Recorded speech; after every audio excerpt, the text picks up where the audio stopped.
On the morning of August 9th, 2019, 44-year-old U.S. Customs agent Marcia Thompson shot and killed her husband of over a decade while he rested on the couch in their living room.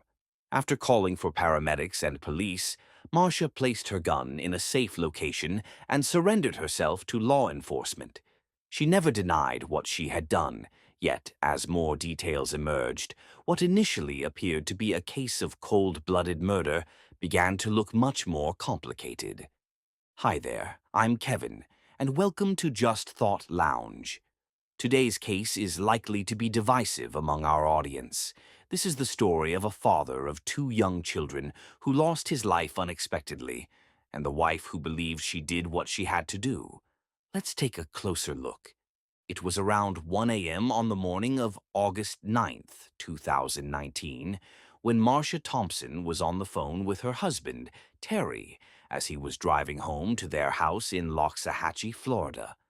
Their two children, aged 6 and 7, were asleep in the other room. Terry wanted Marcia to stay on the phone with him to keep him company during his late-night drive. As a result, Marcia only managed a few hours of sleep, knowing she would need to be at work as a customs agent at the port of Palm Beach at 7 a.m. When Terry finally arrived at the house an hour later, he was in a foul mood. The couple had been arguing over the phone for hours, mostly about ongoing marital issues. Terry brought his frustration home with him, and the argument continued in person. By 6 a.m., Marcia began preparing for work, but what happened next would forever change the Thompson family's lives. Only Marcia can truly know what happened in those moments. She would later tell detectives that much of it was a blur, that she didn't remember all the details. But at 6:10 a.m., she placed a call to 911. "I need the police at my house. We're on Cop Boulevard in Loxahatchee," she said, her voice shaky. "What's wrong, ma'am?" the dispatcher asked. I just shot him," Marcia responded. "He was trying to hurt me." The dispatcher continued with calming questions, trying to gather more information. "Did you say you shot him?" they asked. "Yes, I shot him. He was trying to hurt me." "Please hurry," she said. "Okay, where did you shoot him?" the dispatcher asked. I don't know. I shot him in the front and the back." "I'm not sure how many times," Marcia replied, her voice strained with fear. The dispatcher continued to ask if Marcia could go check on Terry, but she was too scared to approach. "I'm afraid to go over there," Marcia said. "I don't know if he's going to attack me again." She then mentioned there were other weapons in the home, but assured the dispatcher Terry didn't have any on him. "I have my gun on me," she said. "It's in my holster. I was getting ready for work." While preparing for work, Marcia had changed into her Customs and Border Control uniform, complete with her service weapon. It was this firearm that she used in the tragic event involving her husband. Emergency dispatch instructed her to set the gun aside before deputies arrived on the scene. Marcia placed the firearm on top of the refrigerator in the kitchen and informed the operator that she had shot Terry an unknown number of times, both in the front and back. From her vantage point in the kitchen, she could see Terry gasping on the living room floor, but she did not approach him. "I'm afraid if I go over, he'll do something to me," Marcia explained. When deputies arrived at the house on Merco Drive, Marcia, wearing her uniform, emerged from the front door. She was calm, with no visible signs of distress or injury. She was immediately taken into custody. While the emergency responders worked in the street, Marcia quietly sat, staring at the scene. When spoken to, she only inquired about her children, ensuring that a family member would be contacted to care for them. Thankfully, neither of the children had witnessed the events inside the house. As EMTs entered the house, they found 52-year-old Terry Thompson face down on the living room floor near the couch. He was declared dead at the scene. Marcia was questioned by detectives, and her uniform was taken as evidence. She explained to them that in the 15 minutes before the shooting, she had been in her bedroom getting ready for work.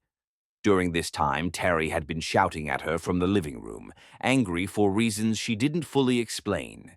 She told detectives that her husband had been verbally abusive for years, and that morning he had made threats to kill her. When detectives asked why she hadn't called 911 when Terry initially threatened her, Marcia said she was scared and thought her phone might have been left in the living room. However, when deputies arrived, they noticed her cell phone was still clipped to her duty belt. She had dropped it outside the house, the same phone she had used to call 911. As Marcia sat in the back of the deputy's cruiser, detectives and crime scene technicians entered the home to gather evidence and verify her account. From Terry's position on the living room floor, it was evident he had fallen from a reclining position on the couch. Next to him were a pillow, blanket, and a laptop, suggesting he had been lying on his back with his feet propped up. The blanket covered him and the computer rested on his lap. Terry had been shot a total of 9 times, with the first 2 shots hitting his chest. As he raised his left arm in defense, a third shot was blocked. 6 additional shots were fired as he fell from the couch. Not one bullet missed its mark. Crucially, all 6 of the shots that struck Terry were fired as he fell to the floor. Deputies discovered 9 caliber shell casings along a wall, and a bullet-resistant vest was draped over the opposite end of the couch. As detectives searched the area surrounding Terry's body, they looked for a weapon. They moved the furniture, checked under the cushions, and speculated that a weapon might be found underneath him. However, when Terry was eventually moved, it became clear that the only items under him were his cell phone and laptop. Though law enforcement did find potential weapons elsewhere in the house, there was no weapon within arm's reach of Terry when he was killed. A second firearm was locked away in a safe, a machete was found in the bedroom, and a golf club rested near the couch. Earlier in the evening, during an argument, Terry had thrown a remote control at Marcia. However, deputies found no indication that anything was out of place in the room. Based on these findings, detectives began to question Marcia's claim of self-defense. With no immediate threat and no weapon in Terry's reach, they arrested Marcia on suspicion of first-degree murder. Marcia's story began long before the events of that tragic morning. She met Terry at the University of Florida in 2000 when she was 20 and he was 13 years her senior. Initially, she was drawn to his confidence and charm. They were friends before eventually starting a romantic relationship. Marcia, who had never had a serious boyfriend before, found herself increasingly involved with Terry. Their relationship was long distance for a few years while Marcia trained as a customs agent, but they were engaged by 2007. During their time together, however, Terry's behavior began to change. He became increasingly controlling, dictating. The night had been marked by verbal confrontation between Terry and Marcia, with the couple's arguments escalating over time. Marcia went into the bedroom to prepare for work, a routine she described as taking about 15 minutes. As she dressed in her uniform and got ready for her shift, she reported that she heard nothing more until the sound of gunshots. In her statement, Marcia described a tumultuous relationship, citing past allegations of domestic violence and specific instances of abuse. However, the prosecution pointed out that, on the night in question, Terry's actions had been limited to verbal threats, threats that were not followed up by any physical attack. Defense attorney Jessica McCauley argued that Marcia's experiences with years of abuse had made her exceptionally sensitive to recognizing when she was in physical danger. She claimed that, upon Terry's return home, Marcia immediately noticed a change in his demeanor. He was irate, angry, and hostile. The last thing Terry said to her before she shot him, McCauley argued, was, "You come out of that room. I'm going to kill you." By then, Marcia had already dressed and was walking out of the room with her service weapon on her. In that moment, believing she was facing imminent danger, she shot Terry in self-defense. Marcia immediately called 911 and fully cooperated with law enforcement throughout the investigation. The state's key witness was crime scene reconstructionist Danielle Steelman, who had been called in to offer expert analysis. Steelman testified that an examination of the bloodstains and ballistic evidence showed no indication that Terry had stood up before being shot 9 times. She found no weapon in his immediate vicinity.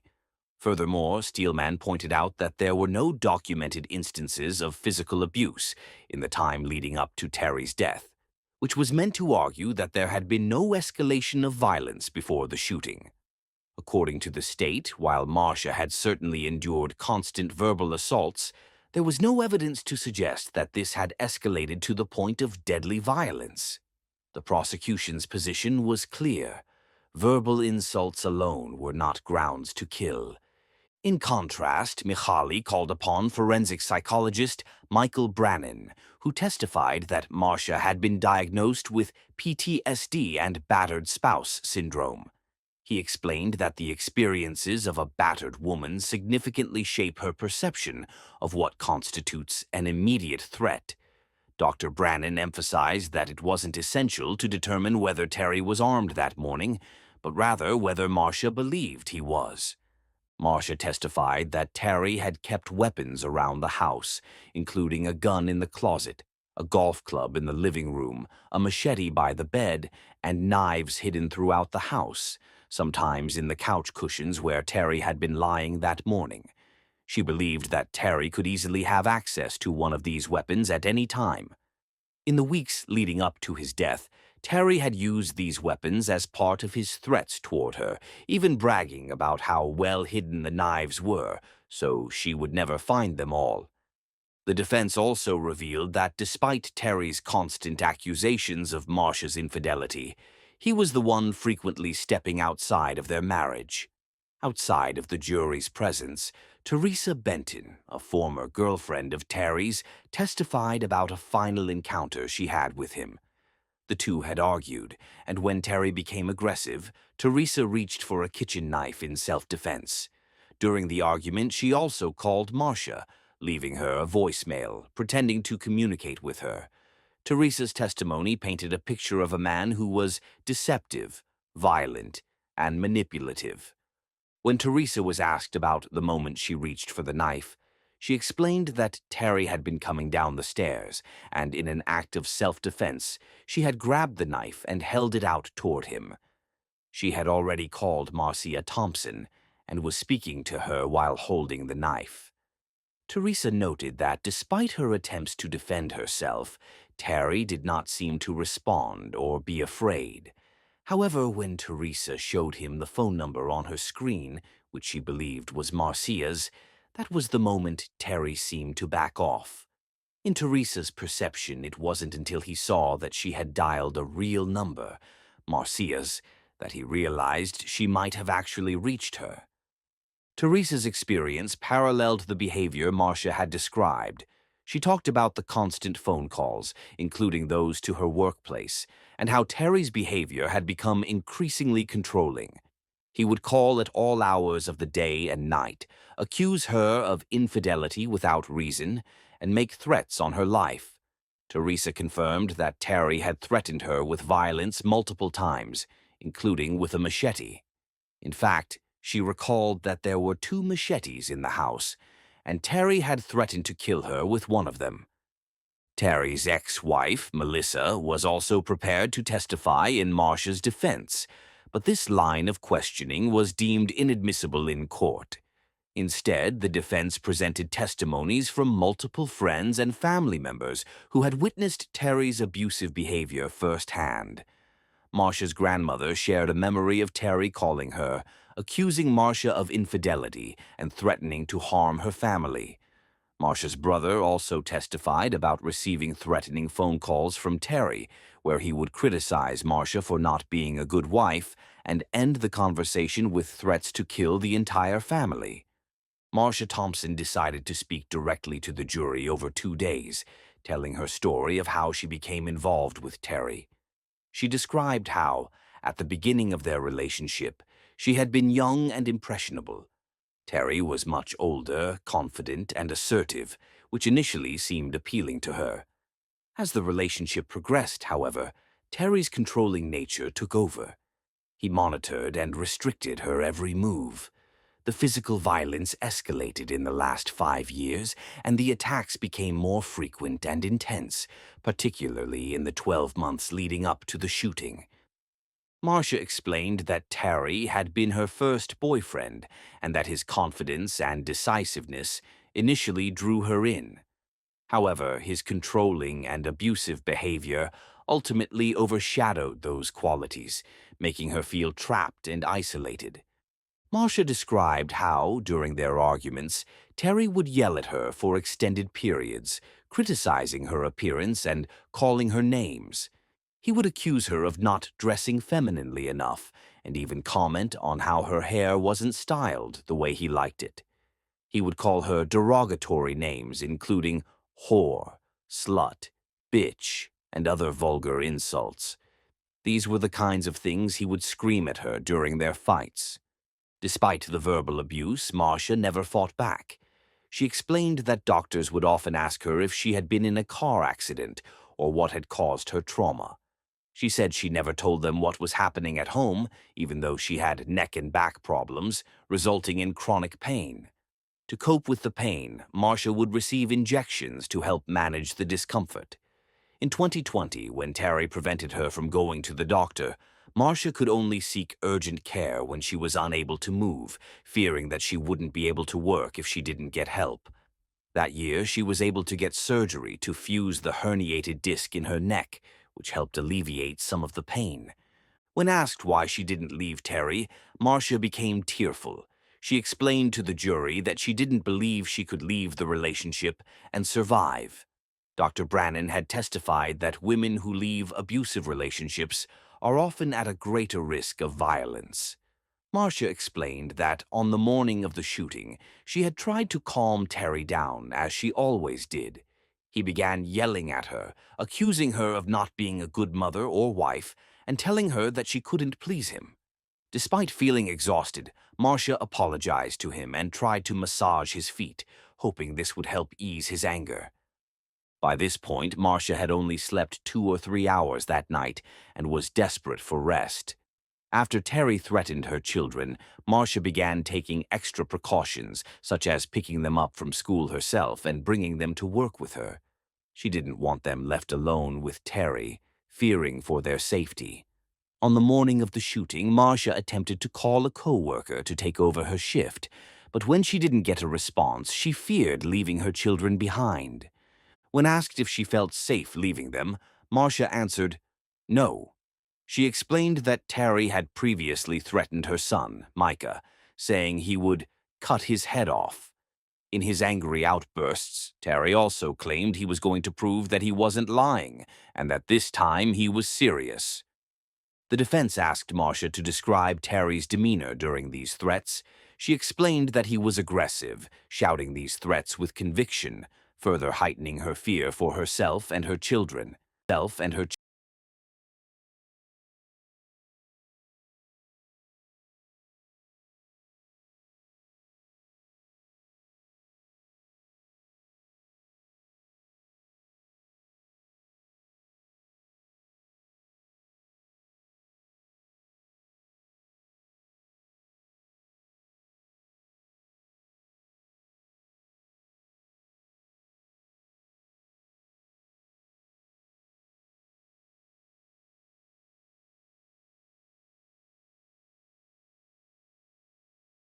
Marcia's testimony.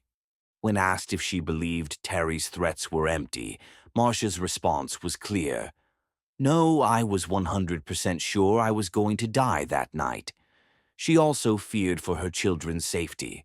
When asked if she thought Terry would kill her if she tried to leave, she replied, yes. Marcia also believed that Terry would kill her if she stayed, or even if she called the police. When asked directly if she thought Terry would kill her if she didn't defend herself, she answered, yes. Prosecutor's closing argument. During closing statements, Assistant State Attorney Karen Black argued that Marcia's actions were premeditated. She pointed out that Marcia had 15 minutes to reflect while getting ready for work. a period where Terry was berating her from the living room. Prosecutors argued that Marcia had ample time to calm down and consider her actions, but instead chose to murder Terry. The prosecutor painted this as a time when Marcia could have chosen a different response, but instead she chose violence. "What is she doing in there? You don't have to put up with this, Marcia," Black said, suggesting that the 15 minutes were a time of reflection, not panic. Defense's argument. The defense countered, stating that these 15 minutes were filled with growing panic and fear for Marcia's children. They described it as a time when Marcia was not reflecting calmly, but losing her composure, filled with the certainty that there were no good options. The defense argued that the threats Terry made were so serious that Marcia was left in a state of terror, fearing for her life and the lives of her children. "That's not time to relax," the defense emphasized. "That's not time to gather your thoughts." The verdict. The trial lasted 6 days, and the courtroom was tense when the jury finally returned with a verdict. In the Circuit Court of the 15th Judicial Circuit Criminal Division, Palm Beach County, Florida, the jury found Marcia Thompson not guilty. The courtroom erupted with emotion, and Marcia's family, after being separated for over 5 years due to the trial and the conditions of her bond, was able to reunite under the same roof. After the trial. For over 5 years, while the trial was pending, Marcia's children had been living apart from her. During this time, she had been